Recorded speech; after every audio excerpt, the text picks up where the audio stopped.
El objetivo de este artículo es presentar las características del mayor conflicto bélico que ha conocido la humanidad, el Ostfront durante la Segunda Guerra Mundial o, como se conoce todavía hoy en Rusia, la Gran Guerra Patria. La guerra en el frente oriental durante la Segunda Guerra Mundial fue uno de los conflictos más intensos y sangrientos de la historia. Fue el principal frente de batalla donde se libró la mayor parte de las luchas terrestres entre las fuerzas de la Alemania nazi y la Unión Soviética. La guerra en el frente oriental comenzó el 22 de junio de 1941 cuando la Alemania nazi lanzó una invasión a gran escala de la Unión Soviética. Durante los 4 años siguientes, se libraron algunas de las batallas más brutales de la historia, con millones de muertos y heridos de ambos lados. La guerra en el frente oriental se caracterizó por una brutalidad y una intensidad sin precedentes. Los combates se libraron en condiciones extremadamente difíciles, en terrenos vastos y con climas extremos, lo que resultó en un enorme sufrimiento para los soldados y la población civil.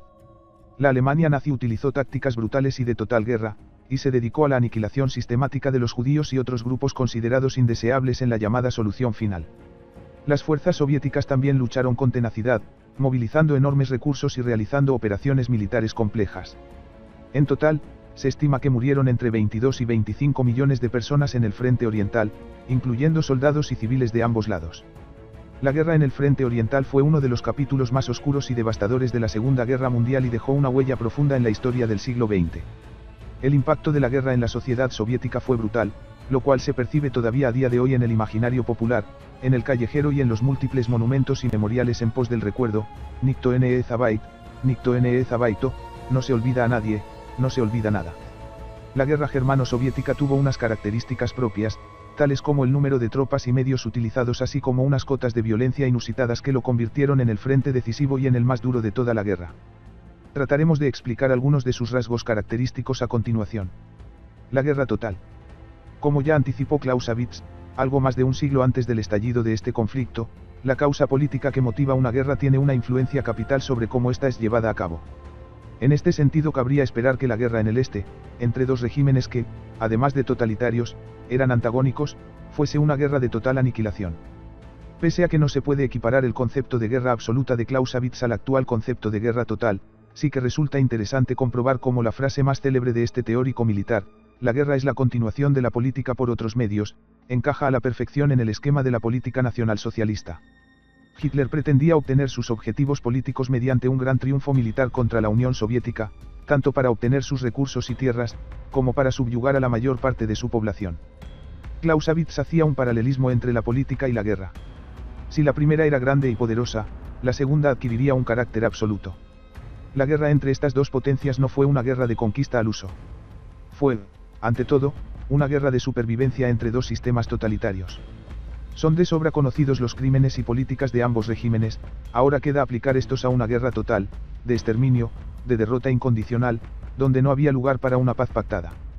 La victoria de un bando supondría la desaparición del contrario, y esto fue algo que se vislumbraba conforme fue avanzando el conflicto y se materializó con su final. Alemania quedó ocupada y dividida y el Tercer Reich tocó a su fin.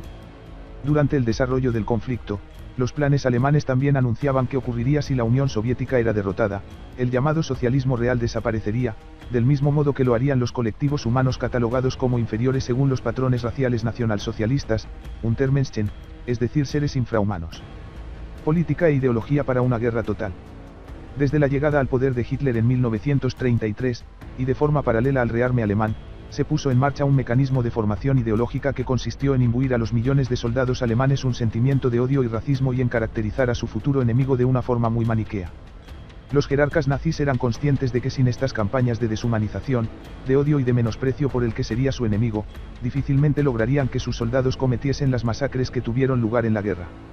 El aparato propagandístico alemán, al mando del cual se encontraba Goebbels, tuvo un papel crucial en lo que respecta a la combinación del odio y miedo para infundir una mentalidad de exterminio en las mentes de las tropas alemanas. La cosmovisión nacionalsocialista penetró como un cuchillo en la mente del soldado alemán y se materializó en sus actuaciones. El enemigo era presentado como un ente subhumano, totalmente ajeno a la cultura europea, de ahí la caracterización de bárbaros asiáticos, y que había que combatir a toda costa. Esta última caracterización fue hábilmente utilizada por Alemania para ganar adeptos en su particular cruzada europea contra el bolchevismo. Numerosas nacionalidades acudieron a filas, tanto de la Wehrmacht como de las Waffen-SS, de forma voluntaria para hacer frente al comunismo. Las prácticas vejatorias alemanas, además de ser promovidas y consentidas desde el aparato oficial del Tres Reich, eran alentadas por una especie de inercia por parte de los propios compañeros de armas, de tal modo que si alguien mostraba algún tipo de compasión por el enemigo, se convertía en una especie de apestado y era objeto de burla, menosprecio y marginación dentro de las propias filas alemanas. Desde el lado alemán hay que dejar clara la doble percepción que había del enemigo, una política y otra racial. Una percepción infundada y que queda perfectamente ejemplificada en el término judeo-bolchevismo, como si judíos y bolcheviques fuesen uno. La aniquilación de los dirigentes soviéticos no solo estaba permitida, sino que era uno de los objetivos dictados por Hitler antes del estallido del conflicto, una premisa que había que cumplir a toda costa. En una de sus órdenes se refería, de forma expresa, a la eliminación de la intelectualidad judeo-bolchevique. Fue la llamada Orden del Comisario, Commissar Befehl, emitida el 6 de junio de 1941. El colectivo a eliminar según esta orden puede parecer un tanto difuso, una especie de ente artificial e infundado. En cierto modo así lo fue. Dentro de dicha categoría entraban comisarios del Ejército Rojo, guerrilleros, saboteadores, judíos, miembros del partido, etc. En definitiva, la orden era extensible a todos aquellos que no colaborasen con la ocupación alemana. Las acusaciones de judíos y comunistas por parte de los alemanes hay que verlas como construcciones funcionales de cara a lograr un propósito, la deshumanización del enemigo y, en última instancia, el exterminio de los colectivos mencionados. La política de ocupación alemana. El odio nazi era extensible a los eslavos, los cuales se convertirían en una suerte de vasallos. En este aspecto se idearon varias soluciones con las que dar fin al problema nacionalsocialista de qué hacer con la población asentada en territorio soviético una vez conquistado este. El Ungerplan, Plan Hambre, fue una de estas soluciones. Elaborado por Herbert Back, un alto miembro de las SS, el plan estimaba que 30 millones de soviéticos morirían una vez conquistada la URSS e incautada la producción alimenticia e industrial del Estado soviético. Este vacío demográfico, a causa del desastre de la guerra y de la posterior ocupación alemana, sería repoblado por colonos alemanes asentados en la inmensidad de la estepa. El razonamiento de Hitler y de determinados jerarcas nazis no dejaba de ser muy surrealista. Difícilmente alguien, tras años de lucha en una guerra de exterminio brutal, se iría a vivir a un territorio desconocido en medio de la nada y rodeado de una población hostil, como el fenómeno partisano dejó patente durante el conflicto. El plan de Back daría solución a un doble problema, por una parte al acuciante abastecimiento de comida y materia prima, especialmente importante desde el inicio de la guerra contra la URSS, y por otra parte se trataba de un arma con la que dar solución al problema del judeo-bolchevismo, ya que la materialización del plan supondría la desaparición física por inanición de los pueblos considerados inferiores.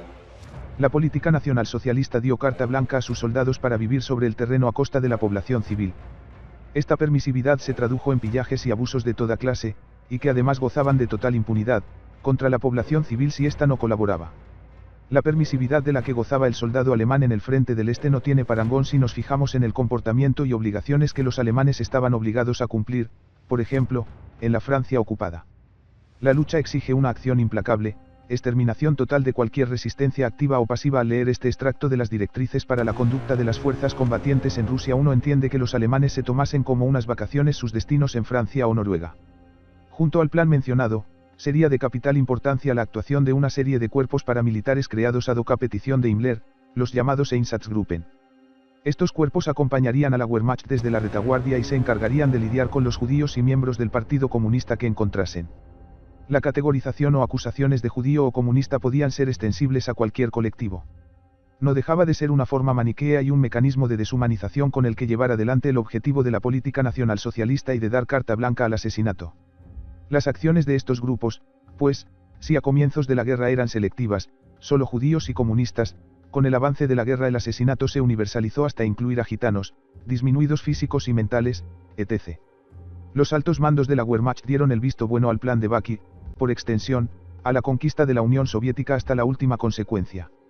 Fueron cómplices de la política que el Tercer Reich había elaborado para la ocupación de la URSS, pues no concebían otra solución material posible de alimentar y abastecer a los más de 3 millones de hombres y 600.000 caballos que participaron en la OP. Barbarroja que haciendo uso del pillaje y dejando morir de inanición a los prisioneros y civiles soviéticos. Siguiendo también la idea principal sobre la que pivota la obra de Wolfram Bethe, la Wehrmacht, desde antes de que comenzase la invasión, se convirtió en cómplice de la guerra de exterminio que estaba a punto de desatarse. Esto nos lleva a no limitar los crímenes de guerra y la guerra de exterminio en el este a unas pocas unidades de las Waffen-SS o Einsatzgruppen. El número de víctimas fue tal que, sin una colaboración activa de los efectivos de la Wehrmacht, habría sido imposible de alcanzar. Pocos dirigentes de alto rango pusieron objeciones a la política alemana. La voz que se mostró más crítica fue la del almirante Wilhelm Canaras, ejecutado en 1945 por su participación en el intento de asesinato de Hitler. En resumidas cuentas, podemos hablar de dos tipos de violencia. Una de ellas directa, quizá la más brutal y visual, consistente en fusilamientos, torturas, palizas, etc. Y otra de tipo coyuntural, que nosotros ejemplificamos con la puesta en marcha del Ungerplan, quizá una violencia menos visual y explícita, pero que causó un daño que es muy difícil de cuantificar por su difusa apreciación, a diferencia de los fusilamientos y matanzas puntuales, que dejan registro fósil o documental en los historiales de las unidades que los llevaban a cabo. El trato de los prisioneros. Las convenciones de La Haya de 1907, así como las convenciones de Ginebra de 1929, fueron papel mojado en esta guerra. Ambas convenciones reconocían una serie de derechos internacionales relativos a los prisioneros de guerra, enemigos heridos o enfermos, así como a los civiles atrapados en ella. Derechos tales como que los campos deberían ser inspeccionados por la Cruz Roja a modo de observador neutral, el poder mantener correspondencia con la familia, o la garantía de que recibirían un trato adecuado desde el punto de vista humanitario. La Unión Soviética, a la altura de los años 40, no figuraba como firmante en ninguno de los dos acuerdos. Esto le sirvió de excusa a Alemania, ya que al entablar una guerra con un país que no era firmante no estaba en la obligación de respetar los acuerdos. Siendo realistas, la política genocida llevada a cabo por Alemania en el este se habría puesto en práctica igualmente, independiente de si su enemigo estampaba o no su firma en alguna de las convenciones mencionadas. Las órdenes emitidas por Stalin en el transcurso de la guerra dejan huella del comportamiento y menosprecio que los dirigentes soviéticos tenían hacia sus propios hombres. La orden N-270 decretaba que todo aquel que se rindiese o se dejase capturar con vida por el enemigo sería considerado un traidor y sería tratado como tal. Esta paranoia alcanzó su punto álgido un año después, el 28 de julio de 1942, con la orden N-227, conocida popularmente como Ni un paso atrás, mediante la cual se obligaba a defender cada centímetro de territorio soviético. Por si fuera poco, ya antes del estallido del conflicto, el artículo 58 del Código Penal soviético prohibía a sus propios soldados, heridos o no, dejarse hacer prisioneros. Muchos soviéticos liberados de campos alemanes al final de la guerra corrieron el mismo destino a la inversa, acabaron en el Gulag. De todos modos, la forma en la que se desarrolló el conflicto en lo que respecta al número de prisioneros capturados, Alemania, hacia finales de 1941, había capturado a casi 4 millones de soviéticos cuando sus previsiones ni siquiera llegaban al millón, habría hecho difícil, desde el punto de vista logístico, proporcionarles un trato adecuado respecto al cuidado, alimentación, atención de heridos o enfermos, etc. La mayor parte de la producción industrial iba destinada a las tropas combatientes. Esto motivó que fuesen tratados, prácticamente, como piezas de ganado, reforzado por las condiciones raciales peyorativas intrínsecas en el imaginario nacionalsocialista. Cuando se capturaba a un gran número de enemigos, por norma general, a los gravemente heridos se les dejaba en el lugar o directamente se les remataba. Lo más habitual era que los dirigiesen hacia zonas de retaguardia mediante auténticas marchas de la muerte que podían resultar tan mortales como las propias batallas. Una vez en el lugar, las condiciones en los campos de prisioneros eran penosas y distaban poco de las que había en los campos exclusivamente dedicados al exterminio. En el caso de los prisioneros capturados por los alemanes, muchas veces eran directamente redirigidos hacia los mismos campos de concentración, donde eran utilizados como mano de obra semi-esclava destinada a engrosar las filas de la industria de guerra alemana. También hay que tener en cuenta que el modo de lucha en el este, debido al temor que inspiraba el enemigo y a su imagen deshumanizadora y apocalíptica, obligaba a luchar hasta el final en caso de ser rodeado. No tomamos casi ningún prisionero, sino que los fusilamos a todos, escribía en su diario el soldado Rudolf, de las Waffen-SS, el 27 de julio de 1941. Se trataba de una violencia muy gratuita, muchos alemanes disparaban por simple diversión contra las columnas de prisioneros soviéticos que marchaban hacia los campos de internamiento. Prácticas similares fueron llevadas a cabo por los soviéticos cuando, sobre todo hacia finales de 1942 y comienzos de 1943, empezaron a capturar un gran número de prisioneros alemanes. El ejemplo más ilustrativo de este tipo de violencia en caliente tuvo lugar tras la capitulación del Sexto Ejército Alemán en Stalingrado. No había prisioneros, ¿por qué no hacíamos prisioneros?, escribía un comandante de la 204 División. Otros eran más pragmáticos desde el punto de vista de la lógica militar. Cuando atrapas a un alemán, casi no sabes ni qué hacerle, es valioso como informador, así que lo llevas a retaguardia conteniéndote, escribía el célebre francotirador Vasily Zaitsev, de la 284 División. Tras la rendición alemana de Stalingrado fueron capturados en torno a 90.000 soldados, de los que solo regresarían a Alemania en torno a 6.000 prisioneros, 2.000 de ellos seguían en campos soviéticos hacia 1955. Esta cifra es una muestra de las condiciones que le esperaban a un alemán que fuese capturado. Aunque también es importante señalar que gran parte del destino del prisionero dependía de las condiciones físicas que tenía en dicho momento. En Stalingrado, tras más de 2 meses de asedio y con una alimentación pésima, la mortalidad de los prisioneros fue elevadísima. En este sentido, los soviéticos no fueron más generosos que los alemanes, la violencia de un lado generó violencia en el otro. En resumen, las penosas condiciones de los prisioneros de guerra soviéticos en manos alemanas eran aplicables a los prisioneros alemanes en manos soviéticas. La ola de brutalización, intrínseca en esta guerra, fue un factor que no se aplica, exclusivamente, a uno de los bandos, sino que fue un arma de doble filo, utilizada primero por los alemanes en sus victorias de 1941, pero que desde 1943, sobre todo, se volvería en su contra, y alcanzaría su punto álgido en el momento en que los soviéticos pisaran territorio alemán. Las condiciones de violencia extrema no se limitaban a la línea del frente o a batallas puntuales extremadamente duras, en las cuales los civiles quedaban entre la espada y la pared, sino que esta clase de violencia aparece también en retaguardia, asociada a las guerrillas partisanas y en una suerte de operaciones de castigo contra determinadas poblaciones sospechosas o acusadas de dar apoyo a los grupos partisanos. En la mayoría de los casos, el fenómeno del partisano no dejó de ser también una excusa utilizada para abusar sobre la población civil, especialmente en los primeros 2 años de la guerra. Hasta 1943 el movimiento partisano no fue tan significativo como pudiera creerse, como deja patente la estadística de 100 partisanos muertos por cada soldado alemán en retaguardia en esos 2 primeros años. Conclusiones. Esta guerra rompió todos los récords que había hasta entonces en lo que respecta a las extensiones de los frentes, duración y crudeza de los combates y el tamaño de los ejércitos implicados. El conflicto no solo se limitó a la exhibición de un enorme poderío militar facilitado por los avances tecnológicos, sino que la brutalidad contra la población civil no combatiente, contra prisioneros de guerra y contra enemigos heridos, fue una constante en ambos bandos, y se dio con mayor o menor intensidad en todos los frentes. Ni siquiera con el fin del conflicto se terminó el calvario de los cautivos, que continuaron años, incluso décadas, en los campos de prisioneros acusados de criminales de guerra. La guerra tuvo implícitos varios significados.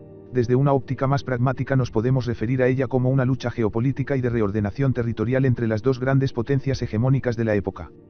Desde una visión más micro, es decir, desde el punto de vista de los soldados y civiles que participaron en ella, no dejó de ser una experiencia traumática y que, en caso de salir con vida de ella, su experiencia vital quedó marcada para el resto de sus vidas, ya sea física o psicológicamente.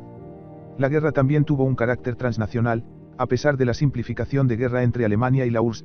Las luchas intestinas en Yugoslavia, reavivadas en la última década del siglo XX, son difíciles de comprender sin la implicación de sus diversas poblaciones en este conflicto. Asimismo, encontramos sucesos que tienen un carácter propio pero que están estrechamente ligados con el desarrollo del conflicto, como fue la Shoah, de forma parecida a lo que fue el genocidio armenio en el contexto de la Primera Guerra Mundial. Como vemos, los significados de esta guerra, y las ópticas que queramos darle como forma de abordar su estudio son casi infinitas, y así lo demuestran los ríos de tinta que se han escrito sobre el conflicto.